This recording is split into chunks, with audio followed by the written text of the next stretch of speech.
अनसुनी गूंज जो थी गुम अब बनेगी प्रतिध्वनि। हर बार हम आपको कोई ऐसी कहानी सुनाते हैं, किसी ऐसी सिचुएशनल स्टोरी पर बात करते हैं जो शायद आपकी नजरों के नीचे से तो निकली हो मगर आपने गौर ना किया हो और उसके पीछे होती है एक बड़ी कहानी। आज हम बात करेंगे एक ऐसे ही मामले की, करीबन 36 साल पहले का एक ऐसा मामला जो हाई प्रोफाइल मामला था पूरे देश का। और वहीं से कहीं ना कहीं कश्मीर के एक काले अध्याय की शुरुआत हुई थी, यानी कि टेररिज्म की। मगर आज तक वो मामला कई सारे मामलों से भी पुराना होता हुआ और बड़ा होता हुआ सुलझ नहीं पाया है। आज भी सेंट्रल ब्यूरो ऑफ इन्वेस्टिगेशन यानी कि सीबीआई उस पर काम कर रही है।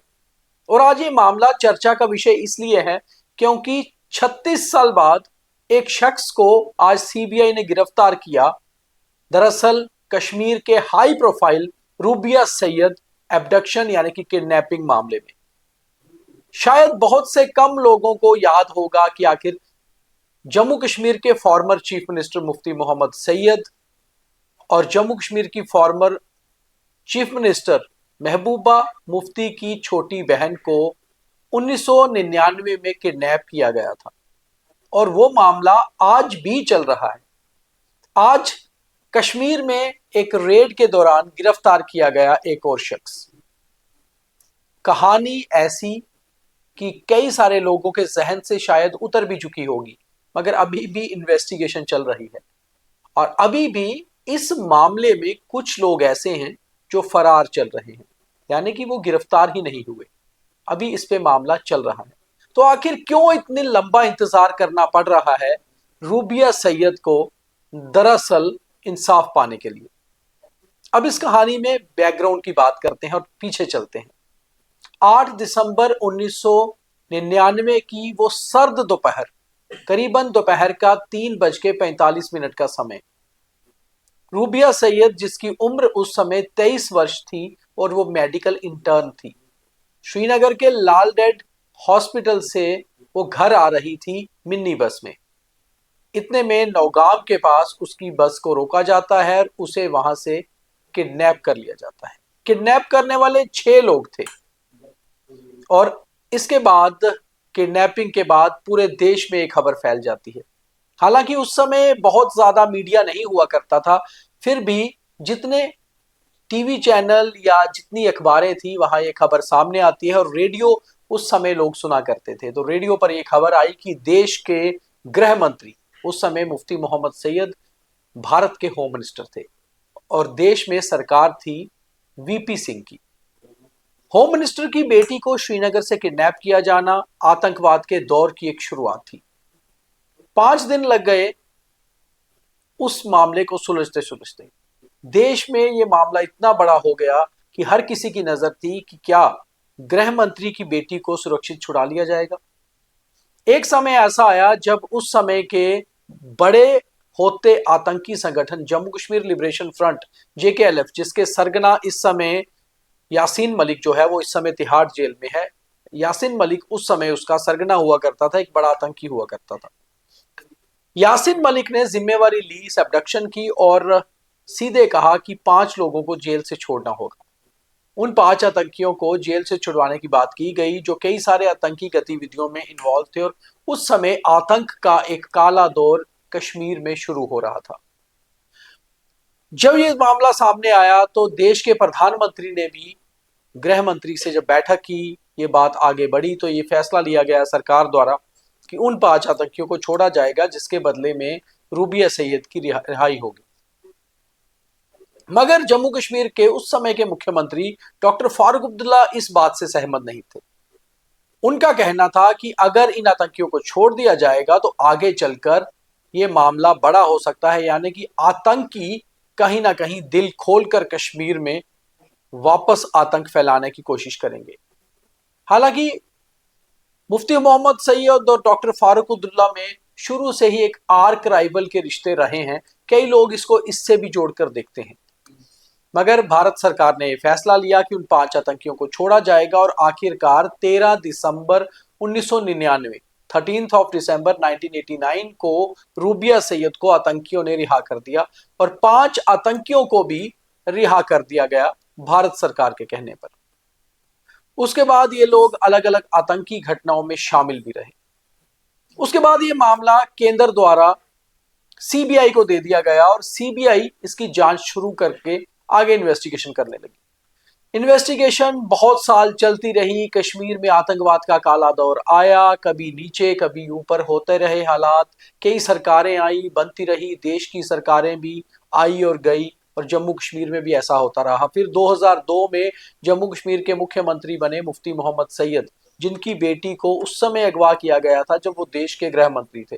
मगर बावजूद उसके 2002 से 2005 तक मुफ्ती मोहम्मद सैयद जम्मू कश्मीर के मुख्यमंत्री रहे। मगर सीबीआई ने इस मामले में कोई बहुत ज्यादा इन्वेस्टिगेशन उस समय भी नहीं कर पाई। फिर एक बार दोबारा एक ऐसा दौर आया जब लगा कि देश में एक मजबूत सरकार है और जम्मू कश्मीर में भी, यानी कि महबूबा मुफ्ती ने जम्मू कश्मीर में पीडीपी और बीजेपी गठबंधन की सरकार बनाई। उससे पहले 1 साल तक मुफ्ती मोहम्मद सैयद 2015 में बीजेपी के साथ मिलकर सरकार बना चुके थे। फिर भी लगा कि शायद एक बाप अपनी बेटी को या एक बहन अपनी बहन को इंसाफ दिलाने के लिए सीबीआई की कार्रवाई तेज करवाएंगे। हालांकि सीबीआई सीधे सीधे केंद्र सरकार के तहत आती है, मगर जम्मू कश्मीर में सीबीआई का काम करने का तरीका हमेशा से यहाँ की पुलिस या फोर्सेस के साथ मिलकर होता है। मगर फिर भी ये मामला कहीं ना कहीं ठंडे बस्ते में रहा। फिर वो दिन आया जब जम्मू कश्मीर में धारा 370 हटाई गई 2019 को। धारा 370 हटी, जम्मू कश्मीर यूटी बना और जम्मू कश्मीर केंद्र के तहत आ गया, यानी कि यहाँ गवर्नर को हटाकर लेफ्टिनेंट गवर्नर की पोजीशन आ गई और लेफ्टिनेंट गवर्नर के तौर पर पूरी जो कमांड थी वो MHA ministry of home affairs के तहत आ गई। उसके बाद यहाँ पर काफी ज्यादा काम हुआ, आतंकवाद के खिलाफ काफी ज्यादा इन्वेस्टिगेशंस पर काम हुआ और आखिरकार 2021 में ये केस वापस रीओपन हुआ। जब ये केस टाडा की कोर्ट ने जम्मू की एक कोर्ट में रीओपन किया तो फिर जो फ्रेम थे वो चार्ज हुए यासीन मलिक पर। यासीन मलिक वही आतंकी जिसे कभी केंद्र की सरकार ने बुलाया, उससे बैठकें भी की, वही बड़ा आतंकी जो इस समय तिहाड़ जेल में है। यासीन मलिक उस समय तक गिरफ्तार हो चुका था और यासीन मलिक तिहाड़ जा चुका था। मगर ये मामला साफ हो गया कि रूबिया सैयद को 1999 में दरअसल अबडक्ट किडनैप करने वाला जो गिरोह था उसका सरगना यासीन मलिक ही था। यासीन मलिक पर जब मामला चला उनके साथ 9 और लोगों पर भी चार्जेस फ्रेम हुए और उसके बाद 2022 जुलाई में प्रोसिक्यूशन विटनेस यानी कि खुद रूबिया सैयद को इस मामले में जम्मू आने के लिए कहा गया। कारण था रूबिया सैयद से पहचान करवानी थी उसके किडनैपर की। रूबिया सैयद फिलहाल तमिलनाडु के चेन्नई शहर में रहती हैं और उस समय भी वहीं थी। रूबिया कोर्ट आई और रूबिया ने आकर पहचान कर ली कि उनको एबडक्ट करने वाला 30 साल पहले जो आरोपी था वो यासीन मलिक ही था। जब ये मामला साफ हो गया कि आखिर रूबिया सैयद का किडनैपर और पूरा उसका कॉन्स्पिरेटर जो है वो यासीन मलिक था, तो उसके बाद मामला यासीन मलिक पर चल पड़ा। यासीन मलिक पर जब ये सारा मामला चलता रहा उस समय यासीन मलिक ने बोला कि वो इससे वीडियो कॉन्फ्रेंसिंग से इस मामले में जुड़ेंगे क्योंकि उनकी जान को खतरा है। कोर्ट ने उसकी बात सुनी और उसे वीडियो कॉन्फ्रेंसिंग से जोड़ा गया। हालांकि यासीन मलिक तिहाड़ जेल में टेरर फंडिंग और बाकी मामलों को लेकर बंद है, मगर ये केस भी उसके ऊपर चल रहा है जिसमें उसके ऊपर चार्जेस अगर फ्रेम हो जाते हैं तो यासीन मलिक जो पहले से ही उम्र कैद की सजा भुगत रहा है एक और मामले में वो बंद हो जाएगा। मगर अब बहुत सारे लोग, बहुत सारे एक्सपर्ट्स का ये कहना है कि आज कश्मीर में जो गिरफ्तारी 31 सालों बाद हुई उस शख्स का नाम शफत अहमद शुंगलू है, सन ऑफ सैफुद्दीन, आरो हवल, श्रीनगर, और इसको पुलिस स्टेशन निशात के तहत गिरफ्तार किया गया है।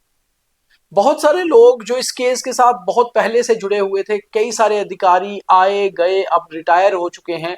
ऐसे ही एक अधिकारी से मेरी बात हुई जो कश्मीर पुलिस के एक सीनियर ऑफिसर हुआ करते थे और इस मामले में भी उन्होंने काम किया था। उनका कहना है कि शायद शफत अहमद शुगलू वो आखिरी शख्स हो जो इस केस में शामिल हो और उसके बाद ये इन्वेस्टिगेशन पर विराम लगे और चार्जेस फ्रेम हो कि आखिर कौन कौन आरोपी थे। क्योंकि नॉर्मली सीबीआई बहुत जल्दी मामलों का निपटारा करती है, केसेस का चालान होता है, मगर शायद रूबिया सैयद को इंसाफ मिलने में अभी 31 साल हो चुके हैं और कुछ और साल भी लग सकते हैं। मगर देखना यह है कि क्या सोमवार को हुई गिरफ्तारी के बाद सीबीआई इस मामले पर चालान पेश करेगी या अभी और आरोपी इस मामले में गिरफ्तार होने शामिल हैं।